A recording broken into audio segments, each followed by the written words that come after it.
Bismillahirrahmanirrahim. Assalamualaikum warahmatullahi wabarakatuh. Bismillahirrahmanirrahim. Alhamdulillah. Wassalatu wassalamu ala Rasulillah Muhammad ibni Abdillah. Wala hawla wala quwata illa billah. Rabbi israh li sadri wa yassir li amri wahlul 'uqdatam min lisani yafqahu qawli. Qala al-muhaddis rahimahullahu ta'ala wa nafa'na bi ulumihi wa amaddana bi asrarihi wa anwarihi wa bikum fid dharaini amin. Bismillahirrahmanirrahim. Baik, kita lanjut hadis yang ke-35 ya. Wa anhu idza staiqadha ahadukum min naumihi fala yawmis yadahu fil ina'i hatta yaghsilaha salasan fa innahu la yadri ayna batat yaduhu muttafaqun alaih wa hadza lafdhu muslimin. Wa anhu dan darinya yaitu ke Abu Hurairah ya. Wa anhu dan darinya yakni Abu Hurairah, idza staiqadha ahadukum, apabila salah seorang dari kalian bangun dari min naumihi, dari tidurnya. Idza staiqadha ahadukum min naumihi, apabila salah seorang dari kalian bangun dari tidurnya.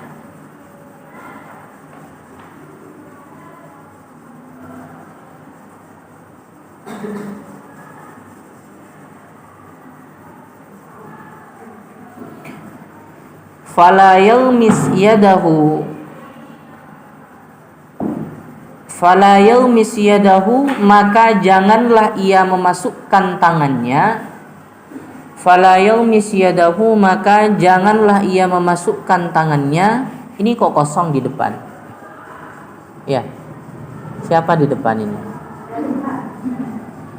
Fala yawmis yadahu, maka janganlah ia memasukkan tangannya fil ina'i, ke dalam bejana.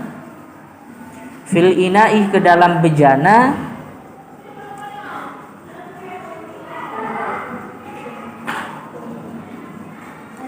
Hatta yaghsilaha salasan, sebelum ia mencucinya 3 kali.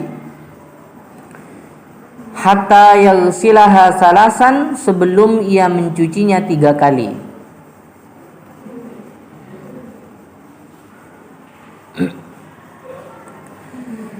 Fa innahu la yadri,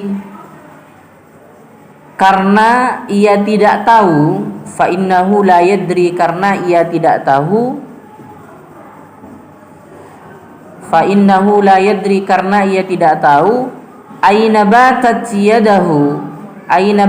yaduhu, di mana posisi tangannya saat tidur. Aina batat yaduhu, di mana posisi tangannya saat tidur.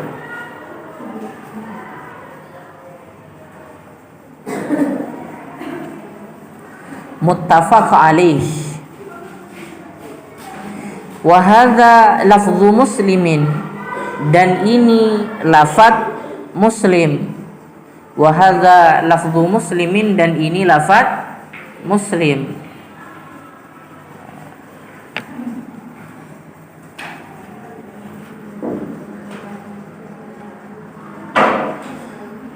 Baik, ini hadis diriwayatkan oleh Abu Hurairah radhiyallahu taala an.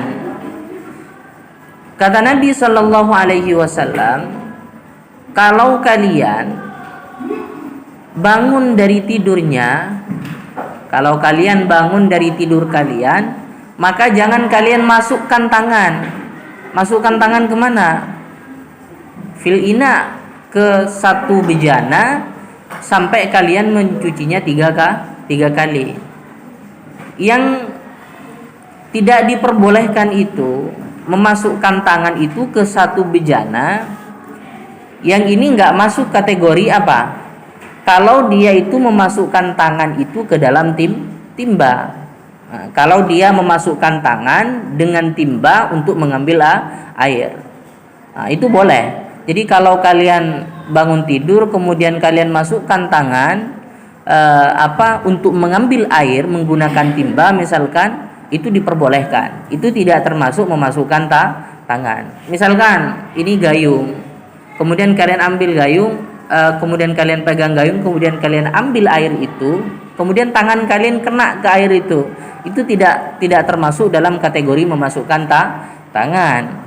Nah, yang dimaksudkan di sini adalah itu langsung memasukkan memasukkan tangan ke dalam air, bukan ngambil. Ini memasukkan, dicelupin aja, itu nggak diperbolehkan. Kalau kolam nggak termasuk ya. Kalau kalian misalkan di sini untuk ambil wudhu misalkan disediakan tempat yang begitu luas besar misalkan, kemudian kalian memasukkan tangannya ke situ, itu nggak jadi masalah karena di situ tempat luas. Ini yang nggak diperbolehkan itu kalau bejananya itu kecil. Nah, sebelum kalian mencucinya sebanyak 3 kali. Mengapa demikian? Karena ketika kita tidur kita nggak tahu posisi tangan kita itu di mana. Kalau kita tahu misalkan tangan kita diikat, kemudian dilapisi pakai kain banyak, pakai apa, biar agar supaya tangan kita itu nggak menyentuh hal apapun ataupun kotoran najis lah misalkan. Karena meskipun di tubuh kita itu misalkan kita tidur di atas kasur, ya nggak, tidur di mana? Di atas kasur kan? Kasurnya najis nggak? Najis nggak kasurnya? Atau sarung bantalnya najis nggak? Enggak kan? Lantas mengapa kemudian kita disuruh padahal di situ nggak ada najis? Kenapa alasannya? Karena tubuh kita itu setiap saat itu banyak kotoran yang menempel di tubuh kita, bahkan pada saat kita kondisi tidur sekalipun kita nggak tahu. Makanya di hadis sebelumnya itu disampaikan ketika kita bangun tidur yang harus kita lakukan itu adalah istinsyar 3 kali, memasukkan air ke dalam hidung kemudian dihembuskan lagi sebanyak 3 kali. Mengapa demikian? Karena setan bermalam di khayshum kita, di lubang hidung kita. Di hadis sebelumnya disampaikan seperti itu. Kata qadiyat bisa jadi memang setan bermalam karena ada setannya. Jadi suruh diusahakan setan itu biar nggak betah di khayshum kita, makanya masukkan air ke dalam hidung. Tapi bisa jadi juga makna berikutnya itu adalah karena banyak kotoran yang menempel di hidung kita. Makanya kita diperintahkan untuk memasukkan air ke dalam hidung kemudian dihembuskan karena banyak kotoran. Itu hidung saja yang ada penyaringnya itu bisa masuk kotoran, apalagi yang tubuh seperti tangan, kemudian kondisi waktu tidur. Iya, kalau tidurnya anteng kayak baby, misalkan kayak bayi misalkan. Atau tidurnya kayak princess misalkan. Atau kayak tidurnya kayak bidadari, nggak gerak, kayak putri malu misalkan. Kalau putri malu itu kan nggak gerak ya. Nah, ini tidurnya bukan kayak putri malu, tapi tidurnya kakinya di utara, kepalanya di selatan. Yang awalnya tidurnya kakinya di selatan, nggak tahu nyampe kemana. Ya enggak? Belum lagi tangannya, belum lagi banjir misalkan di bantalnya. Sering ada yang kebanjiran bantalnya? Sering ya?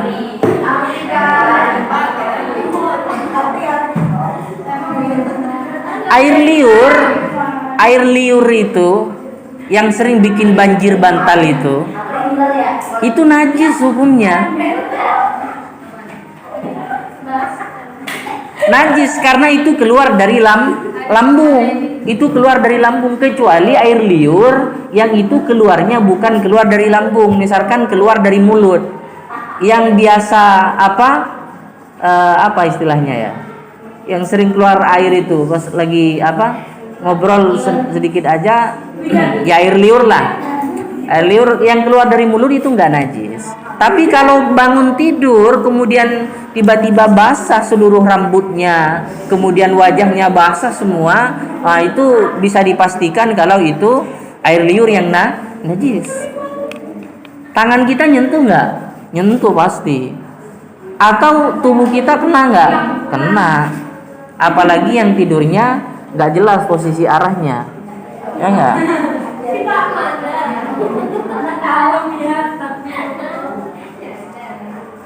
Kita nggak tahu posisi tangan kita itu di mana, ya nggak? Makanya untuk menghindari, karena kita itu tidak mengetahui posisi di mana tangan kita saat kita tidur, makanya kata Nabi, apa kata Nabi? Cuci sebanyak 3 kali.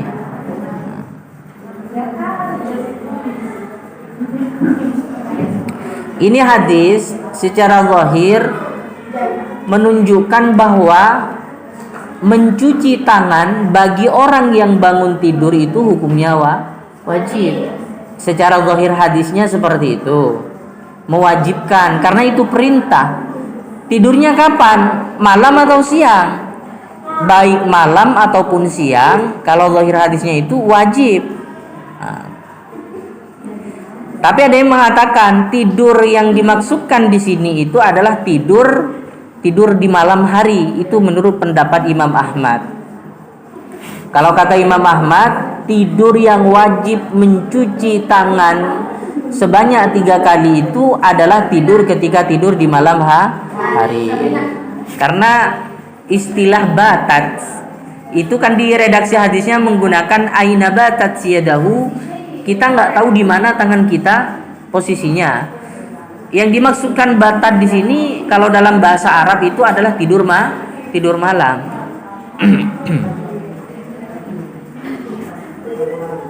Ya.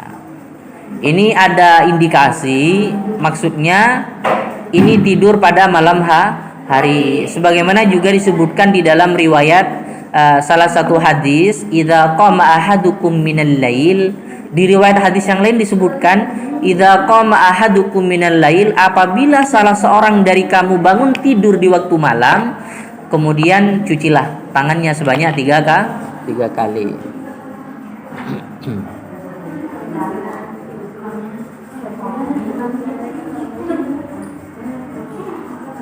Tapi dalam riwayat yang lain menurut Abu Daud dan At-Tirmidzi dari jalur lain yang sahih ya, mengatakan bahwa ya tidur siang atau tidur malam ya sama saja wajib dicuci 3 kali. Itu menurut pendapat Imam Ahmad. Pendapat Imam Ahmad itu hanya untuk tidur malam. Dan itu wajib. Tapi kalau pendapat Imam Asy-Syafi'i, Imam Malik dan juga imam yang lainnya bahwa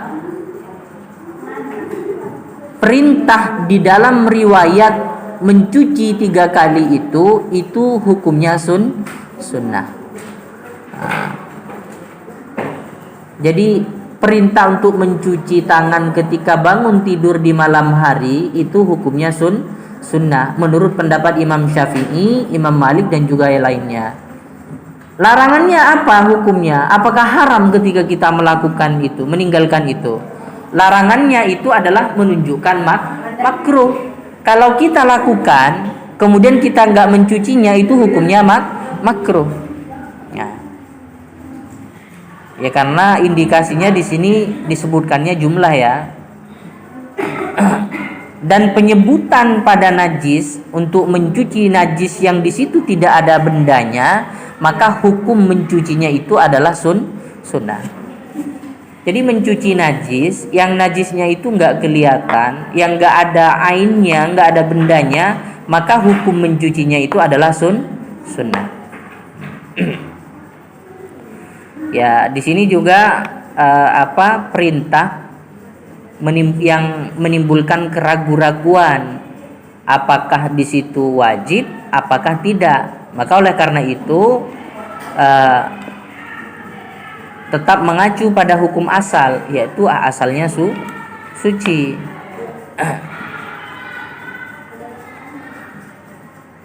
Kemudian soal larangan meninggalkan mencuci tangan ketika bangun tidur itu nggak bisa dihilangkan.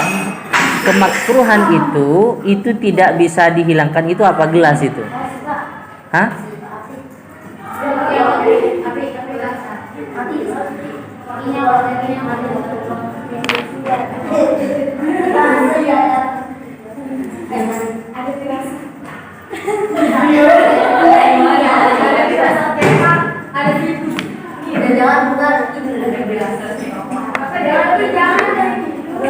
Baik, sambil dibersihkan kita lanjutin ya. Jadi kemakruhan itu ya tadi kan disebutkan kalau larangan di dalam mencuci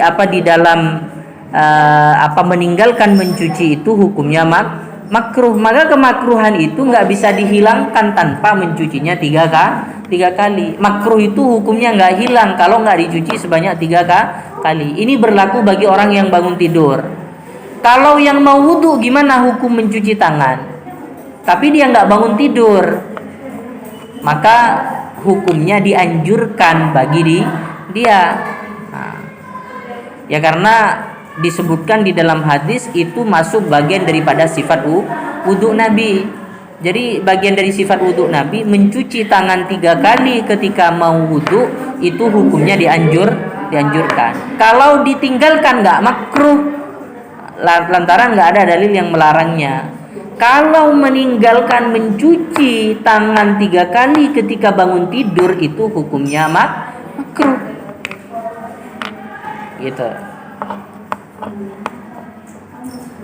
Maka jumhurul ulama, pendapat ulama itu larangan dan perintah tersebut itu kemungkinan adanya najis di tangan.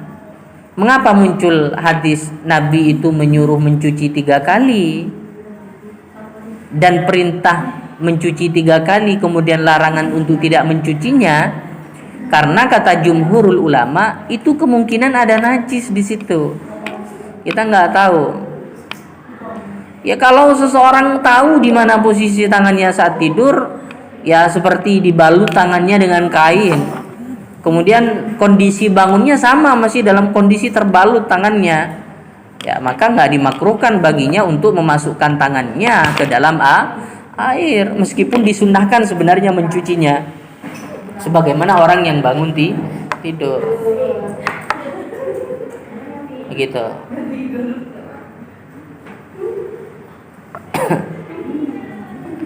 Kemudian ada pendapat lain mengatakan bahwa perintah mencuci tangan 3 kali itu hukumnya bukan wajib, bukan sunnah, tapi ta'abbudi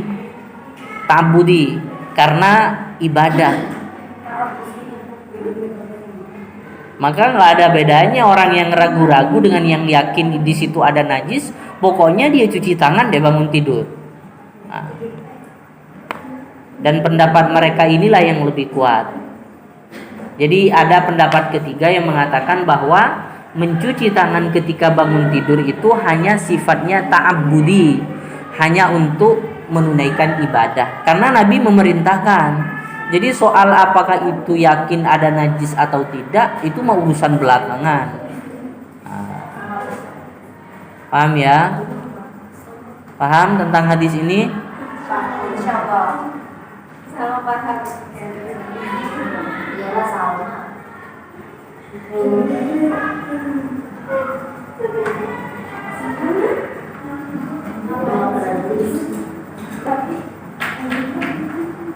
Jadi mencuci tangan itu sekali lagi bagi orang yang bangun tidur ada 3 pendapat di situ, wajib, sunnah, kemudian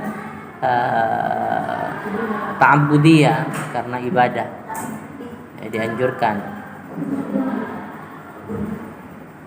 Baik, kalau nggak ada kita lanjut pada hadis yang ke-36. Ini hadisnya pendek soalnya. Baik, kita masuk pada hadis ke-36. Wa an Laqit bin Sabirah radhiyallahu anhu qala Rasulullah sallallahu alaihi wasallam asbiril wudu'a wa khallil bainal asabi wa baligh fil istinshaq illa an takuna sha'iman. Akhrajahu al-arba'ah wa sahhahahu Ibnu Khuzaimah wa li Abi Dawud fi riwayatin idza tawadda'ta famatmit. Wa an Laqit bin Sabirah, dari Laqit bin Sabirah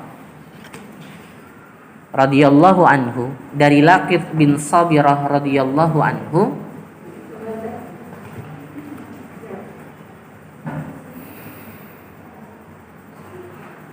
qala ia berkata,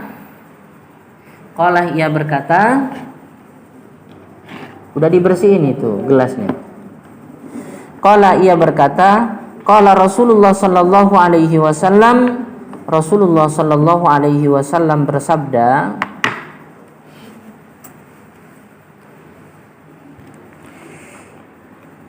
asbiril wudu'ah, sempurnakanlah wudu.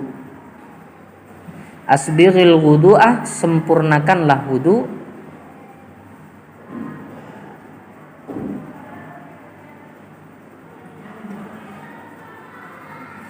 Wa khallil bainal asabi, dan sela-selalah antara jari jemari.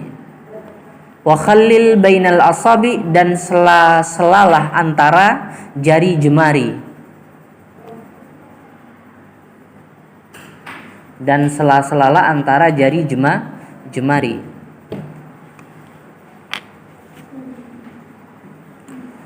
Wa baligh fil istinsyaq, dan bersungguh-sungguhlah ketika beristinsyak.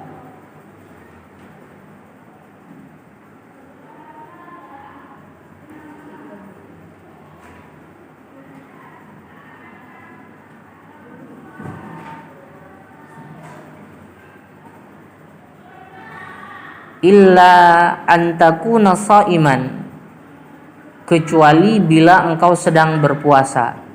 Illa antakuna sha'iman, kecuali bila engkau sedang berpuasa.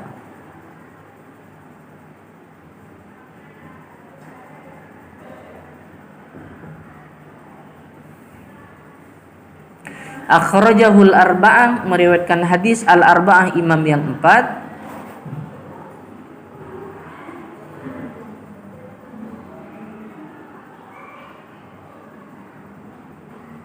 Wa sahhahahu Ibnu Khuzaimah, dan mensahihkan hadis Ibnu Khuzaimah, Imam Ibnu Khuzaimah.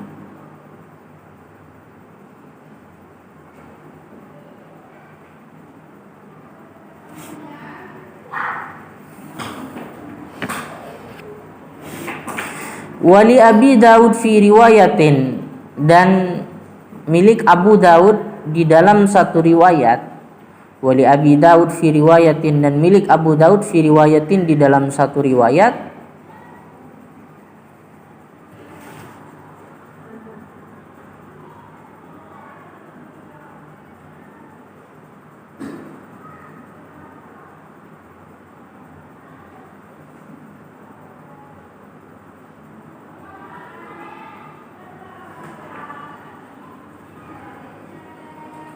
Idza tawadda'ta famakmit, apabila engkau berwudu maka berkumur-kumurlah.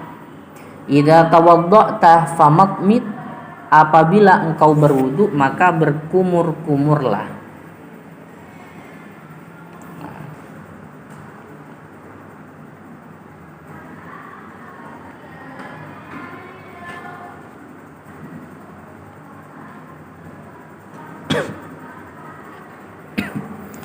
Jadi Laqit bin Sabirah, dia itu nama aslinya adalah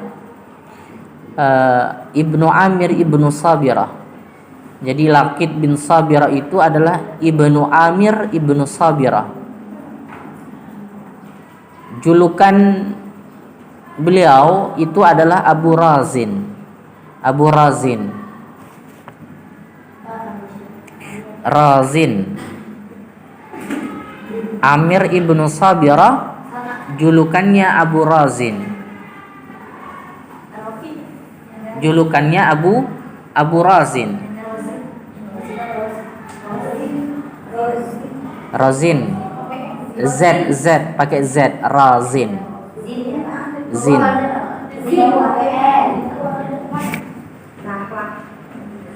Dikatakan oleh sahabat dikatakan oleh Imam Ibnu Abdil Bar, beliau itu seorang sahabat yang sangat masyhur. Beliau termasuk penduduk Taif. Beliau itu penduduk Taif. Apa kata beliau? Beliau menyampaikan hadis Nabi Shallallahu Alaihi Wasallam, asbiril wudu, sempurnakanlah wudu. Apa yang dimaksud dengan sempurnakan wudu? Yang dimaksud dengan isbagh di sini itu membasuh seluruh anggota wudu. Itu namanya menyempurnakan wudu, itu adalah basuh semuanya. Kemudian sela-selalah antara jari jemari. Maksudnya jari jemari yang mana? Jari-jari kedua tangan dan kaki. Sebagaimana disebutkan di dalam hadis Ibnu Abbas, jika engkau berwudu, maka sela-selalah ruas jari kedua tangan dan kakimu. Dan bersungguh-sungguhlah ketika engkau beristinsyak, kecuali ketika engkau berpuasa. Ketika selain membasuh seluruh anggota wudu itu juga diperintahkan kita istinsyak. Kalau istinsyak memasukkan air ke dalam hidung. Kalau istinsyak apa?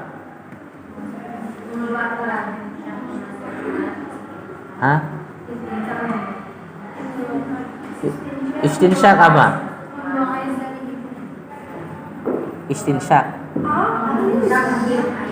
menghirup air. Menghirup. Kalau istinsyaknya itu mengeluarkan. Sempurnakan di situ. Maka di dalam satu riwayat itu disebutkan, dalam riwayat Abu Daud, kalau engkau berwudu maka berkumur-kumurlah. Ini hadis menunjukkan bahwa wajib kita menyempurnakan wudu kita. Jadi hukumnya wajib secara zahir hadis ini, wajib kita basuh seluruh anggota wudu, yaitu dengan cara apa? Membasuh, mengusap seluruh anggota wudu. Maka kalau di dalam kamus itu disebutkan asbagal wudu itu yakni meratakan air dan menyempurnakan hak setiap anggota wudu. Jadi air itu diratakan ke seluruh anggota wudu, kemudian hak-haknya berikan. Hak-hak anggota wudu itu seperti apa? Membasuh 3 kali. Itu bagian daripada hak anggota wudu, membasuh 3 kali pada anggota wudu yang tidak diwajibkan. Tetapi hanya sunnah misalkan. Tapi nggak boleh lebih dari 3 kali. Nggak diperkenankan lebih daripada 3 kali. Maka kalau kalian ragu misalkan, apakah kalian itu telah mencuci anggota wudhunya itu 2 atau 3 kali, maka yang dihitung itu adalah membasuhnya 2 kali. Misalkan nih ragu kalian, ini udah 2 apa 3 ya basuhannya, maka yang dihitung itu adalah 2-nya, maka boleh nambah satu lagi. Begitu cara menghitungnya. Maka melebihi daripada 3 kali itu hukumnya tidak diperbolehkan. Kalau 1 boleh, karena wajibnya 1, 3 itu sunnah. Kalau lebih, itu berlebihan namanya.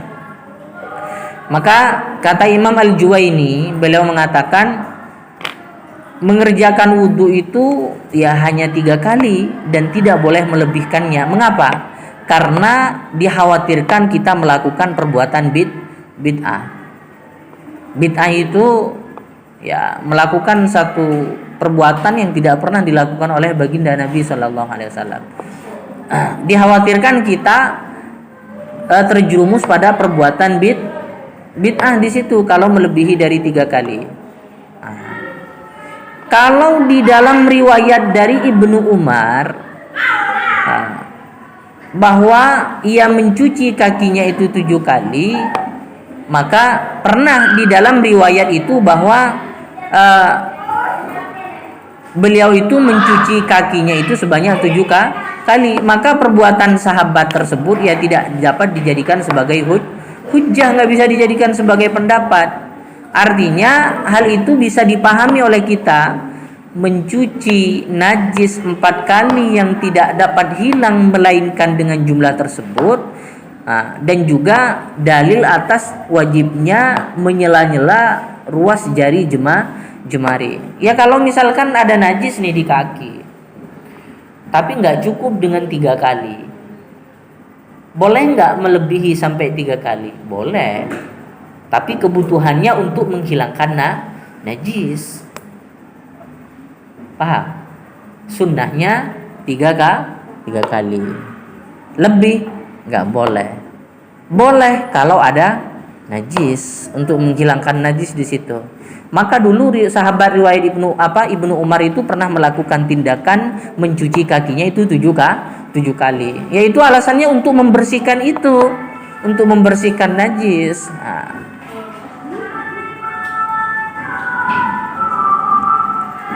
Paham ya? Paham? Ada pertanyaan? Belum selesai kita penjelasannya. Insyaallah kita lanjutkan di pertemuan berikutnya. Kalau nggak ada pertanyaan, kita tutup dan kita akhiri dengan hamdalah dan kafaratul majlis.